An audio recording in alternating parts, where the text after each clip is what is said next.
തങ്ങൾ വ്യത്യസ്തമായ ഒരു പാർട്ടിയാണെന്നാണ് BJP അവകാശപ്പെടുന്നത്.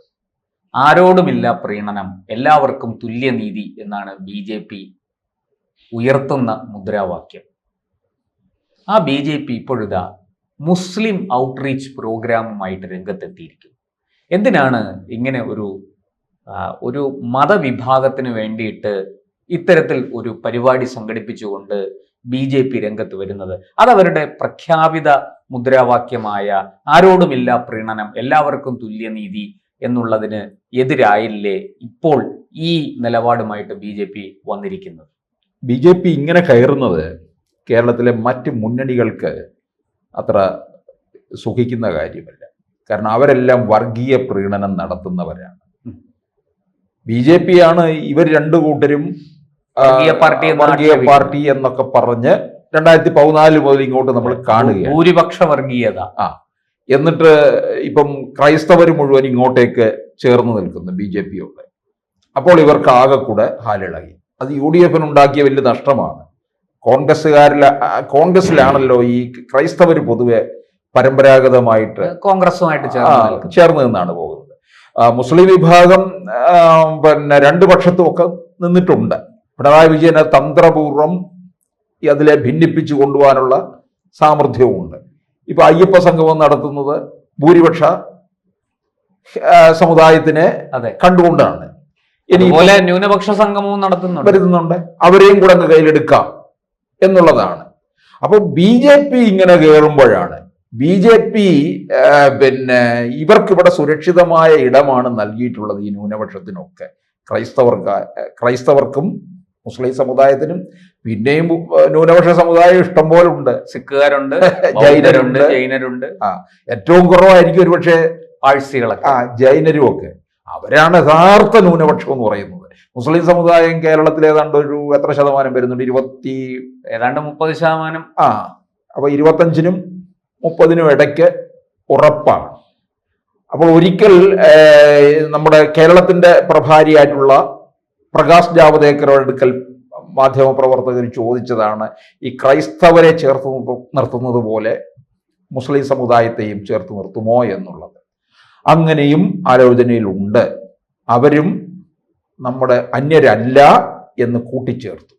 അന്ന് സംസ്ഥാന ഘടകത്തിന്റെ നേതൃത്വത്തിന് ഈ അഭിപ്രായത്തോടെ അങ്ങ് പൂർണ്ണമായിട്ടും ചേരാനായിട്ട് സാധിച്ചില്ല. പക്ഷെ പിന്നീട് ഇവിടുത്തെ സംസ്ഥാന നേതൃത്വത്തിൽ മാറ്റമുണ്ടാകുന്നു.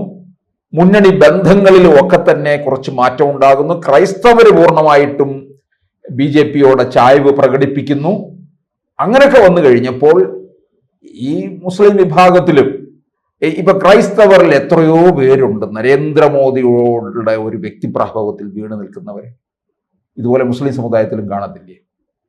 AP അബ്ദുള്ളക്കുട്ടി എന്തുകൊണ്ടാണ് അങ്ങോട്ടേക്ക് പോയത്? ഇവിടെ doctor Abdul Salam sir VC. അതെ.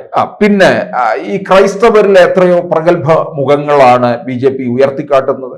ജോർജ് കുര്യനെ മന്ത്രിയാക്കും എന്ന് നമ്മൾ കരുതിയോ? ആരും പ്രതീക്ഷിച്ചില്ല. ജോർജ് കുര്യൻ എന്നായിരുന്നു BJP ആയത്? BJP ഇന്ന് കേരളത്തിൽ കേട്ടിട്ടില്ലാത്ത കാലത്ത് BJP-യിൽ പ്രവർത്തിച്ചു തുടങ്ങിയ ആളാണ്. അന്ന് ABVP-യിലൂടെ വന്ന് BJP-യിലേക്ക് യുവമോർച്ചയിലൂടെ BJP-യിലെത്തിയ BJP എന്ന് പറഞ്ഞാൽ മാറ്റി നിർത്തുമായിരുന്നു. ആ കാലത്ത് പ്രവർത്തിച്ചു വന്ന ആളാണ് ജോർജ് കുര്യൻ, അല്ലെ? പിന്നെ അതുപോലെ ഏതാണ്ട് BJP രൂപീകരിച്ച് ഒരല്പനാളുകൾക്കുള്ളിൽ തന്നെ BJP-യുമായിട്ട് സഹകരിക്കാൻ തുടങ്ങിയ ആളാണ്. പിന്നെ Alphonse കണ്ണന്താനമായാലും PC George, Anil Antony, Jacob Thomas, ഇങ്ങനെ ഒരു നീണ്ട നിര തന്നെ ഇങ്ങനെ അനൂപ് ആന്റണി നിൽക്കുകയാണ് യുവനിരയിൽ നിന്നൊക്കെ വരുമ്പോൾ. അപ്പോൾ ഇവരിലൂടെ ക്രൈസ്തവർക്ക് എത്രത്തോളം ഇടം BJP-യിലുണ്ട് എന്നും നേതൃത്വം കാട്ടിക്കൊടുത്തു ഈ സമുദായത്തിനടുക്കൽ. അപ്പോൾ ഇവരിപ്പോൾ പ്ലാൻ ചെയ്യുന്നത് ഈ BJP-യിൽ ഒരു ന്യൂനപക്ഷ മോർച്ച ഉണ്ടല്ലേ, അവർക്കാണ് ഇതിന്റെ ചാർജ് കൊടുത്തിരിക്കുന്നത്. കോഴിക്കോടാണ്, അതായത് മലബാറിലേക്കാണല്ലോ കയറ്റം, മലബാറാണല്ലോ. അപ്പൊ അവിടെ ഇവർക്ക് മുസ്ലിം സമുദായത്തിൽപ്പെട്ടവർക്കൊരു ശില്പശാല സംഘടിപ്പിക്കും. പിന്നെ അതുപോലെ BJP-യുടെ ദേശീയ അധ്യക്ഷൻ കോഴിക്കോട് വരുന്നുണ്ട്. അപ്പോൾ ഈ ഇത്തരത്തിലുള്ള കുറെ പ്രതിനിധികളുമായിട്ട് പിന്നെ അവരെ അഡ്രസ് ചെയ്യും. അങ്ങനെ ഇവരുമായിട്ടുള്ള ഒരു ബന്ധം വളരെ ശക്തമാക്കുകയും ചെയ്യും. അങ്ങനെ വരുമ്പോൾ 2026 തെരഞ്ഞെടുപ്പൊക്കെ കഴിയുമ്പോൾ കുറേ കാര്യങ്ങൾ ഇവിടെ മാറ്റം വരും. മുന്നണി ബന്ധങ്ങളൊക്കെ അങ്ങ് മാറും, വലിയ മാറ്റം ഉണ്ടാവും. CPM-ന്റെ സ്ഥിതി എന്താകും? കോൺഗ്രസിന്റെ സ്ഥിതി എന്താകും? അല്ല, മുന്നണി സമവാക്യങ്ങളിൽ മാറ്റം ഉണ്ടാകാനുള്ള സാധ്യത വളരെ കൂടുതൽ. കഴിഞ്ഞ ദിവസമല്ലേ CPI-യുടെ സംസ്ഥാന സെക്രട്ടറി പറഞ്ഞത് BJP കേരളത്തിൽ അഭൂതപൂർവമായ വളർച്ചയാണ് ഉണ്ടാക്കിക്കൊണ്ടിരിക്കുന്നത് എന്ന് അങ്ങ് പറഞ്ഞു വരുന്നത് ഈ മുന്നണി സമവാക്യങ്ങളിൽ മാറ്റം വരുമ്പോൾ മുസ്ലിം ലീഗിനെ പോലെയുള്ള പാർട്ടികൾ BJP നേതൃത്വം കൊടുക്കുന്ന NDA-യിലേക്ക് വരുമെന്നാണോ? വന്നാൽ എന്താ തെറ്റ്? വരില്ല എന്ന് പറയാൻ പറ്റുമോ?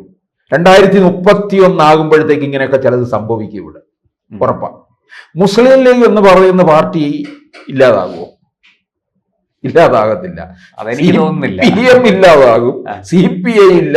CPI അതിനേക്കാൾ മുമ്പ് ഇല്ലാതാകും. CPI ഏതാണ്ട് ഇപ്പൊ തന്നെ ഇല്ലാതായി. ബ്രാഞ്ച് കമ്മിറ്റികൾ പലതും പൂട്ടി, ലോക്കൽ കമ്മിറ്റികൾ പൂട്ടിക്കൊണ്ടിരിക്കുന്നു. കോൺഗ്രസ് ഇല്ലാതാകും. കോൺഗ്രസിലെ പല പ്രഗത്ഭരും BJP-യിലേക്ക് വരികയോ ഒക്കെ ചെയ്യും. പിന്നെ ചെറിയ ചെറിയ ഘടകകക്ഷികളുണ്ട്. ഇനിയിപ്പം നമ്മൾ അതുകൂടെ നോക്കണം. മുസ്ലിം ലീഗ് മാത്രമല്ല NDA-യിലേക്കൊന്നും വരാൻ പോകുന്നത്, ചെറിയ ചെറിയ ഘടകകക്ഷികളുണ്ട്. കേരള കോൺഗ്രസ് എന്തായിരിക്കും സ്ഥിതി? ഇപ്പൊ നോക്കിക്കോ, ഈ പഞ്ചായത്ത് തെരഞ്ഞെടുപ്പ് കഴിയുമ്പോൾ എത്രത്തോളം മുന്നേറ്റം ഉണ്ടാകുന്നു, നിയമസഭാ തെരഞ്ഞെടുപ്പിൽ BJP എത്രത്തോളം സീറ്റ് പിടിക്കുന്നു, ഇതനുസരിച്ച് ക്രൈസ്തവ സംഘടനകളൊക്കെ കൂടുതലായിട്ട് BJP-യോട് ആഭിമുഖ്യം പുലർത്തും. പിന്നെ ഘടകകക്ഷികൾ വേറെ 2 ഉണ്ട്, കേരള കോൺഗ്രസ് കൂടാതെ. RSP ഉണ്ട്, പിന്നെ കേരള കോൺഗ്രസിന്റെ ജനതാദളുണ്ട്. പിന്നെ സാർ, ഇപ്പൊ നിലവിൽ വാസ്തവം പറഞ്ഞാല് NCP-യുടെയും ജനതാദളിന്റെയും കക്ഷികൾ ഔദ്യോഗിക ചിഹ്നങ്ങളിൽ മത്സരിച്ച് ജയിച്ചവർ ഇപ്പൊ നമ്മുടെ നിയമസഭയിൽ MLA-മാരാണ്, മന്ത്രിമാരാണ്. പക്ഷെ ഈ ഔദ്യോഗിക ചിഹ്നം ഇപ്പോൾ അവകാശപ്പെടുന്ന ആൾക്കാർ, അതായത് NCP-യുടെ അജിത് പവാർ വിഭാഗം ഇപ്പൊ NDA-യിലാണ്. അതുപോലെ തന്നെ ഈ ജനതാദളിന്റെ ദേവഗൌഡ വിഭാഗം ഇപ്പോൾ NDA-യിലാണ്. അങ്ങനെയാണെങ്കിൽ വാസ്തവത്തിൽ 4 MLA-മാര്, ഈ 2 പേര് മന്ത്രിമാരാണ്, അതിൽ ആ 4 പേര് ഇപ്പൊ NDA-യുടെ MLA-മാരാണെന്ന് പറയേണ്ടി വരും നിലവിൽ കേരള നിയമസഭയിൽ. അപ്പോഴ് ഭാവിയിൽ സംഭവിക്കാൻ പോകുന്ന ഇതാണ്, ലീഗും വരും, അതിനു മുമ്പ് എനിക്കൊന്ന് ഘടകകക്ഷികൾ വരും. ലീഗിന് കുറച്ച് സമയം വേണം, കാരണം ലീഗ് അഗ്നിശുദ്ധിയൊക്കെ വേണം വരാൻ. കാരണം ജമാഅത്ത് ഇസ്ലാമിയെ പോലെയുള്ള ഒരുപാട് തീവ്രവാദ സംഘങ്ങളുണ്ട്, അവരെ മുഴുവൻ ഇല്ലായ്മപ്പെടുത്താനായിട്ട്. പണ്ട് കാശ്മീരില് BJP PDP ആയിട്ട് ചേർന്ന് മത്സരിച്ചിട്ടുണ്ട്. അതിനു മുമ്പ് നാഷണൽ കോൺഫറൻസ് അവരുടെ സഖ്യകക്ഷിയായിരുന്നു. അതെ. പിന്നെ കാശ്മീരിലെ ജമാഅത്ത് ഇസ്ലാമിയായിട്ട് ചേർന്ന് തെരഞ്ഞെടുപ്പിനെ നേരിട്ടവരാണ് BJP. അങ്ങനെയും വലിയ വിമർശനങ്ങൾക്കിടയാക്കിയതാണത്. അല്ല, ലീഗിന് NDA-യിൽ വന്നാലേ പറ്റുകയുള്ളൂ. അവരിവിടെ കാണും, പക്ഷെ മറ്റുള്ളവരെല്ലാം ഇല്ലാതായി പോകും. അപ്പൊ ലീഗിന് സംരക്ഷണം വേണ്ടേ? ലീഗ് ഒറ്റയ്ക്ക് അങ്ങ് കേരളം പിടിച്ച് ഭരിക്കും എന്നുള്ള കണക്ക് കൂട്ടാൻ പറ്റുമോ? ഇല്ല. അപ്പൊ ലീഗിന് എവിടെയെങ്കിലും നിന്നേ പറ്റുകയുള്ളൂ. ലീഗ് അതനുസരിച്ച്. ഇപ്പൊ ഞാൻ ചോദിച്ചോട്ടെ, നരേന്ദ്രമോദിയെ കുറിച്ചോ അമിത്ഷായ്ക്കെതിരെ എന്തെങ്കിലും ലീഗ് പറയുന്നത് ഞാൻ ഇന്നേ വരെ കേട്ടിട്ടില്ല കേട്ടോ. അവര് വളരെ സൂക്ഷിച്ചേ പ്രതികരിക്കുകയുള്ളൂ. അതൊക്കെ വളരെ കാര്യത്തിൽ വളരെ ചിട്ടയോടുകൂടിയാണ് അവര് പോകുന്നത്.